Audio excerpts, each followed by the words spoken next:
What happened next shocked Russian forces and the world. This was no random strike. It was a planned dawn firestorm guided by U.S. Navy intelligence and precision technology, and it changed the course of the battle. Stay with me till the end, because what followed revealed a new kind of war. A war fought not just with weapons, but with information and timing. Like this video, subscribe, and press the bell icon. Let's begin. For months, the front lines of eastern Ukraine had barely moved. Both armies were exhausted, locked in a grinding fight that seemed endless. Villages turned to ruins. Forests became graveyards for tanks. The war had entered its third year, and neither side could claim a clear victory. But under the surface, something was changing. Ukraine had started to fight smarter. With limited manpower and aging equipment, Kiev turned to what it did best: adaptation. Behind the scenes, Western allies began to share more than just ammunition.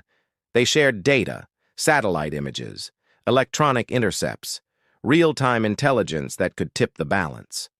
By late spring, a small team of Ukrainian commanders and U.S. Navy analysts began working on something secret. They called it Operation Dawn Strike.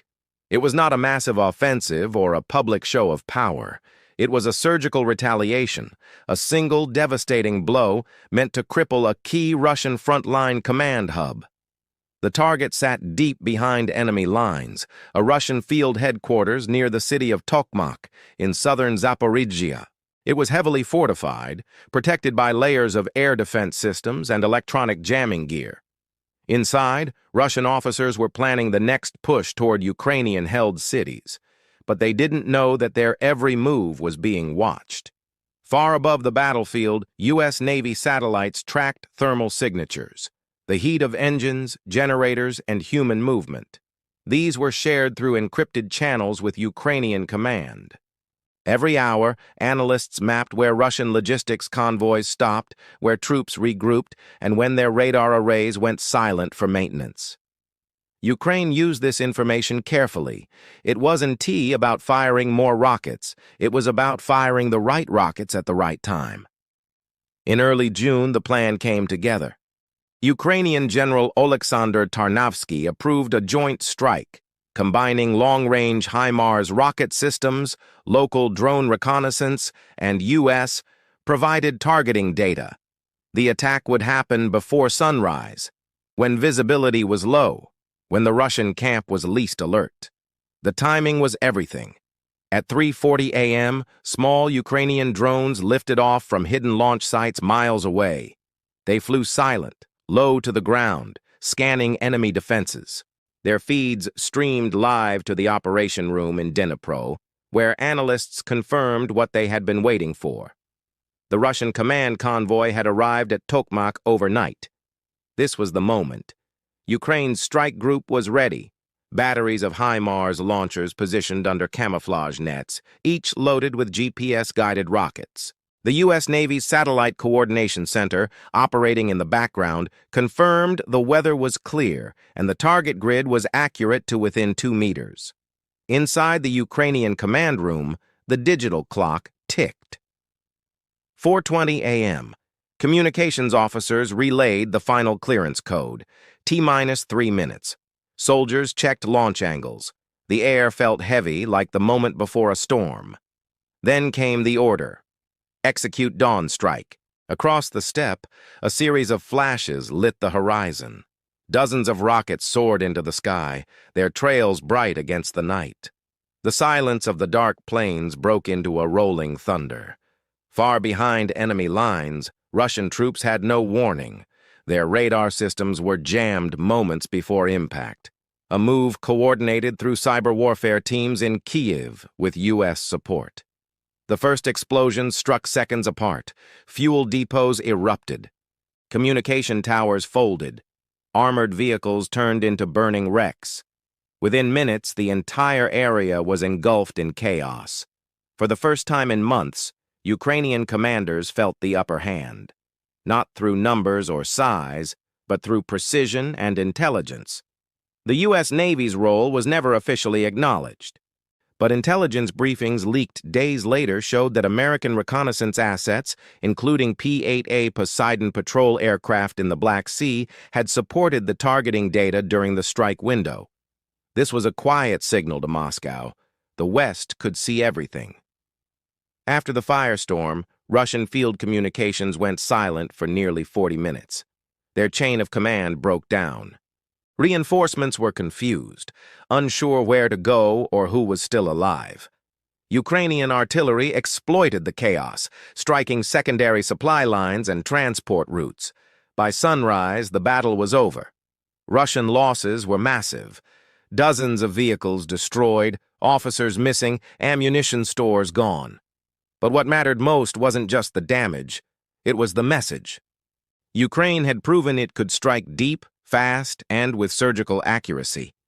It wasn't just defending anymore, it was taking initiative. And for the first time in weeks, Russian soldiers at the front felt fear again. Still, this success came at a cost. The Ukrainian team had spent months building this network of coordination, from encrypted communications to satellite uplinks. Every strike meant revealing a bit more of their capability. If the Russians learned how they did it, that advantage could vanish. So as the smoke cleared, Ukrainian command ordered radio silence. No press, no celebration. Just quiet acknowledgement among those who planned it. They knew this was more than a single strike. It was a signal that a smaller nation armed with intelligence and technology could stand up to one of the largest militaries in the world. And as dawn rose over the blackened fields, the world had no idea that a new phase of the war had just begun. 4:21 a.m. The eastern horizon was just beginning to glow pale orange. The air was still cold and heavy with the smell of wet soil and diesel. On the Russian side, most soldiers were asleep. A few stood guard, smoking, unaware that above them, silent drones were already circling. At 4:22 a.m., the first HIMARS rockets streaked across the sky. They moved fast, Mach 2 speed, too fast to see, too late to stop. The first impact hit a fuel truck parked near the Russian field headquarters. The explosion lit up the dark plains like a sunrise. Seconds later, the firestorm began. 6 rockets struck in perfect sequence. Each found its mark: an ammunition dump, a radar van, an armored column idling near the tree line. The ground shook for miles. Russian soldiers, jolted awake, scrambled for cover as fragments and burning fuel rained down. Their radio channels flooded with static. Communications were breaking apart. "Control! Control! Do you read?" a Russian officer shouted into his headset. No reply came. Ukrainian operators, watching from miles away, adjusted their targets in real time. The coordination was flawless. Russian radar arrays meant to track incoming projectiles were blind. Moments before the strike, a cyber attack had jammed their electronic spectrum, filling it with false signals. Every radar screen showed ghosts, hundreds of fake targets, making it impossible to know what was real. In those few minutes, technology became Ukraine's most powerful weapon. Russian soldiers tried to fire back with anti-air missiles, but by the time they launched, the HIMARS rockets had already hit. Their command post, a cluster of tents and armored vehicles near Tokmak, was burning. Flames climbed dozens of meters high, visible even from Ukrainian observation points. A soldier's diary recovered later described the confusion. "We didn't know where to run. The air itself was on fire. The sky screamed." By 4:30 a.m., local Russian units tried to organize a response, but their field commander, Colonel Denis Orlov, was gone, killed in the first blast. His convoy had been tracked by U.S. Navy satellites only hours earlier, and his exact coordinates were passed to Ukrainian artillery in real time. With leadership wiped out, chaos spread fast. Trucks fled north, colliding in the dark. Ammunition cooked off, sending secondary explosions across the camp. Tanks parked too close to the depot erupted one after another. From the Ukrainian side, soldiers watched the spectacle in silence. It was over in less than 15 minutes. At 4:35 a.m., the last wave hit. a barrage of cluster munitions designed to deny the area for recovery teams. Every strike was calculated to cripple movement, to make rescue impossible. Then, just as fast as it began, the rockets stopped. Only fire and smoke remained. For a few moments, the battlefield went quiet again. Only distant rumbles echoed across the plains. Ukrainian operators confirmed target destruction.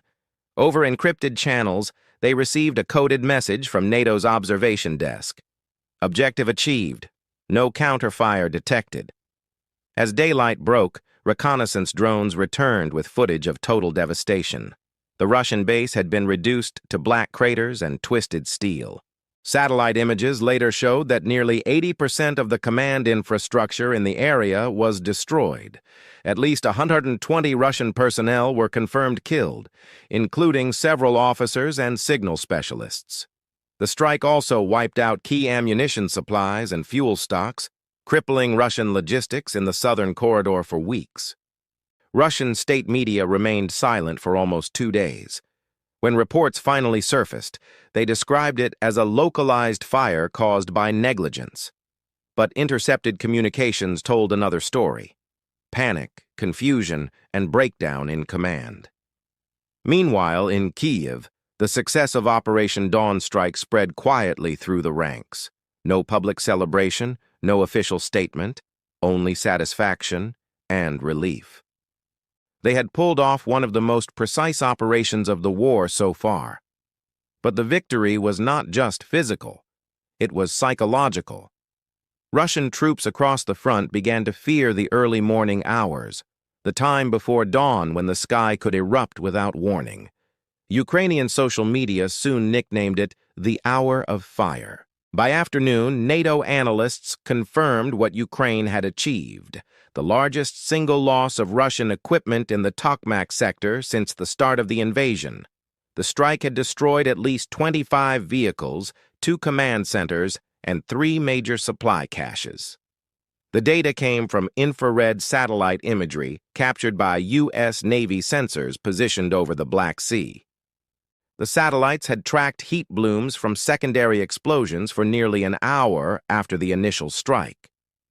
This coordination between American intelligence and Ukrainian precision fire marked a turning point. For the first time, Western intelligence assets were used in near real time, shrinking the delay between detection and destruction from hours to minutes, and it worked flawlessly. As reports filtered back to Moscow, Russian command realized the extent of the damage. Reinforcements were rushed to the region, but the roads were impassable. Craters, burning fuel, and wreckage blocked every path. The once secure Tokmak corridor was now in chaos. Supply lines froze, morale collapsed. By evening, Russian soldiers across nearby units began abandoning their posts. Some retreated into forests. Others dug in, fearing another wave at any moment. Ukraine had done the impossible. It had crippled a major Russian command post with precision, speed, and near-perfect coordination, all before sunrise. And as night fell again over the smoldering fields, one message echoed through Ukrainian command networks. They never saw it coming. The success of Operation Dawn Strike was not luck. It was built on planning, coordination, and the careful use of technology. Ukraine-AS Firestorm at dawn showed how modern war is no longer decided only by the number of tanks or soldiers, but by how fast data can move from a satellite to a trigger. At the core of the mission were 3 things: reconnaissance, precision, and timing. The first piece began far above the clouds. For days before the strike, U.S. Navy P-8A Poseidon aircraft patrolled international airspace over the Black Sea. These aircraft, known for hunting submarines, also carry some of the most advanced surveillance systems in the world. They can track electronic signals, radar emissions, and even heat patterns from moving vehicles hundreds of miles away. Every time the Russian Field Command at Tokmak sent a radio message or turned on a radar system, the P-8A detected it. That data was then passed through the secure global information grid, an encrypted network shared between NATO allies. Ukrainian command received updates within minutes. This level of intelligence sharing was something the Russians hadn't expected. For decades, they relied on their belief that the fog of war would protect them, that Western technology couldn't react fast enough to battlefield changes. Operation Dawn Strike shattered that illusion. Next came target identification.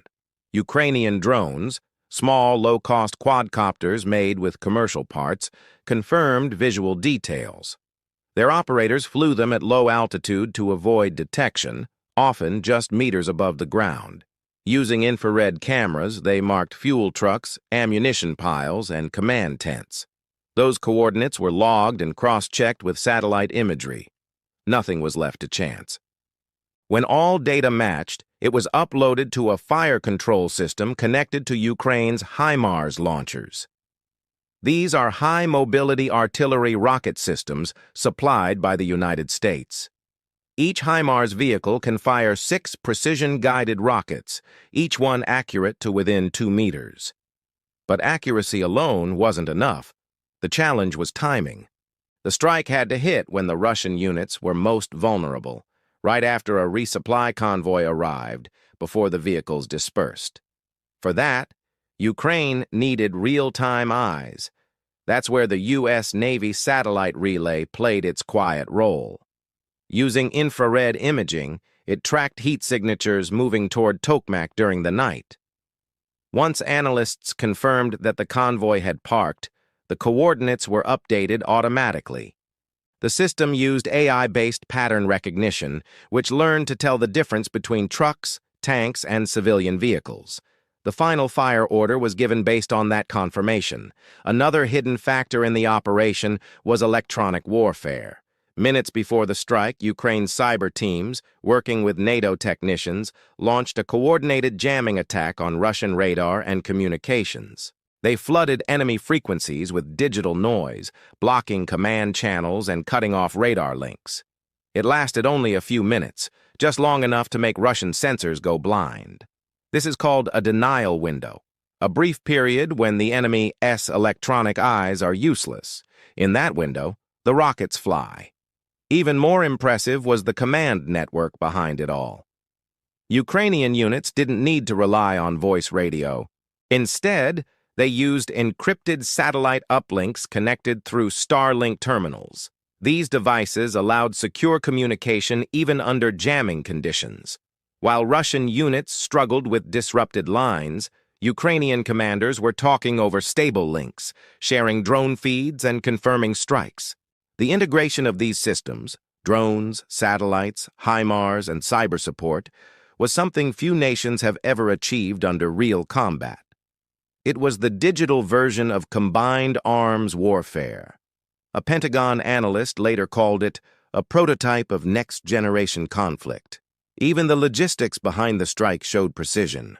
The HIMARS batteries were hidden under camouflage nets, positioned on firm ground for better launch stability, and preloaded with M31A2 GMLRS rockets, each carrying a 90-kilogram high-explosive warhead. The launchers fired, relocated, and reloaded within minutes, leaving no trace for counterfire. Russian satellites, which usually monitor such activity, missed it completely. Their optical coverage in the area was down due to cloud cover, while Ukrainian deception teams used heat decoys to mislead thermal sensors.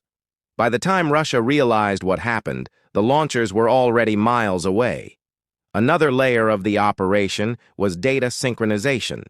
Instead of relying on human relays, Ukraine used automated command software called Delta, developed with NATO support. Delta integrated data from drones, radars, and foreign satellites into a single live map. It displayed every moving target in near real time. When the HIMARS crew received the firing order, they didn't see a coordinate on paper. They saw a digital map with enemy positions glowing red. This was how the operation stayed precise and avoided civilian areas. After the strike, Ukraine performed a battle damage assessment, or BDA. Using fresh drone footage and thermal scans, analysts confirmed which targets were destroyed and which remained active. The data showed more than 20 secondary explosions, proof that fuel and ammunition depots had ignited. The operation also demonstrated the power of small, coordinated teams. Only about 80 personnel were directly involved in executing the strike, from drone operators to artillery crews. Yet their impact crippled an entire sector of the Russian line. Experts say this reflects the future of warfare, where a few skilled operators with access to intelligence and smart weapons can outmatch a much larger enemy. The U.S. Navy's contribution remained quiet but critical. Their sensors provided constant monitoring, while cyber units ensured secure data flow. No American weapon was fired, but their presence gave Ukraine the digital edge. In simple terms, Operation Dawn Strike was like a perfectly timed chess move, every piece coordinated, every step supported by intelligence. And when the rockets landed, it wasn't just metal hitting ground. It was the full weight of a modern military network working in unison. That's why Russia never saw it coming. The strike wasn't only about destroying equipment, it was about proving a point, that precision, coordination, and data could overcome brute force. And when the smoke cleared, the lesson was clear. In the wars of the future, whoever controls the information controls the battlefield. By mid-morning, the scale of destruction at Tokmak was clear. Satellite imagery showed blackened craters, twisted metal, and smoldering fuel depots. The strike had destroyed over 25 armored vehicles, including tanks and personnel carriers. At least 2 command posts were obliterated, along with 3 major ammunition depots. Russian reinforcements struggled to reach the area. Roads were blocked by wreckage, and what remained of their logistics network was paralyzed. Casualty estimates suggested over 120 Russian soldiers killed, with dozens more wounded. Commanders reported disorientation among the surviving troops. Orders were delayed, and coordination broke down. Field units were cut off, with no clear chain of command. Russian radio chatter captured later revealed panic and confusion. Soldiers were unsure of where to regroup or whether new attacks were imminent. On the Ukrainian side, morale surged. For the first time in months, troops felt the initiative had shifted. The success of the operation wasn't just about destruction, it was psychological. Ukrainian soldiers called it the hour of fire, a moment when the enemy realized they were vulnerable at any time. The effectiveness of precision strikes combined with intelligence had shown a smaller force could dominate a larger one. Internationally, analysts noted the operation as a turning point in the Southern Corridor. NATO briefings emphasized the role of real-time intelligence and satellite support. Headlines across Western media described the strike as a decisive blow and a warning to Russian forces. Moscow, meanwhile, struggled to contain the narrative.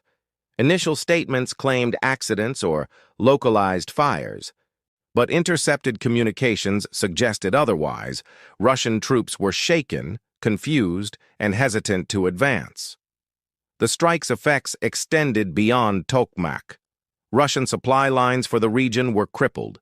Fuel, ammunition, and vehicle replacement shipments were delayed for weeks. The inability to resupply frontline units slowed planned offensives.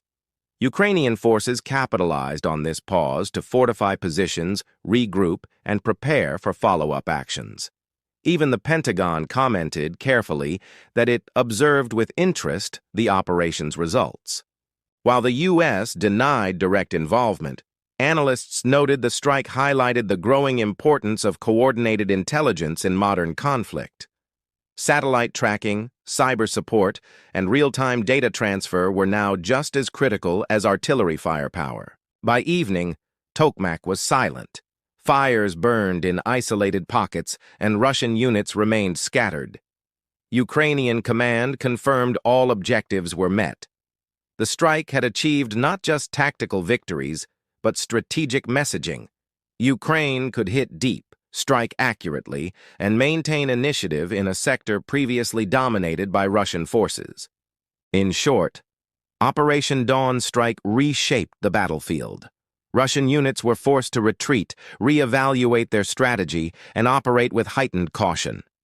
Ukrainian forces, armed with intelligence and precision weaponry, gained momentum. The psychological impact was just as important as the physical damage. Russian troops now feared the early hours of daybreak, while Ukrainian forces had learned how to leverage technology to compensate for numerical disadvantages. The operation set a clear precedent. In modern warfare, information and timing can outweigh sheer force. Tokmak became a symbol of what a smaller, coordinated force could achieve against a larger army when technology, planning, and courage come together. Operation Dawn Strike showed the world a new type of warfare. It wasn't about who had the most tanks or soldiers. It was about who could see first, act fastest, and strike most accurately. Ukraine's success relied on intelligence, coordination, and timing, all supported by technology from allies like the U.S. Navy. The strike proved that a smaller, determined force could challenge a larger one if it used modern tools smartly. Drones, satellites, cyber operations, and precision artillery worked together like clockwork. Every system supported the others. One alone wouldn't have succeeded. Together, they created a firestorm no one expected. Psychologically, the impact was enormous. Russian soldiers learned that nowhere was safe, even behind supposedly secure lines. Confidence eroded, hesitation grew, and morale dropped. Ukrainian forces, on the other hand, saw proof that planning, intelligence, and courage could shift the battlefield in their favor. Small units with the right information could achieve results far beyond their size. The operation also highlighted a shift in modern military strategy. Wars are no longer won just by brute force. Information dominance and timing are now just as crucial. Satellites, drones, and cyber tools are becoming frontline weapons. Commanders must think not only about tanks and soldiers, but also about data flow, electronic warfare, and precision targeting. For Ukraine, the strike was both a tactical and symbolic victory. It destroyed key equipment, disrupted enemy plans, and bought time to strengthen defenses. It showed the world that even under pressure,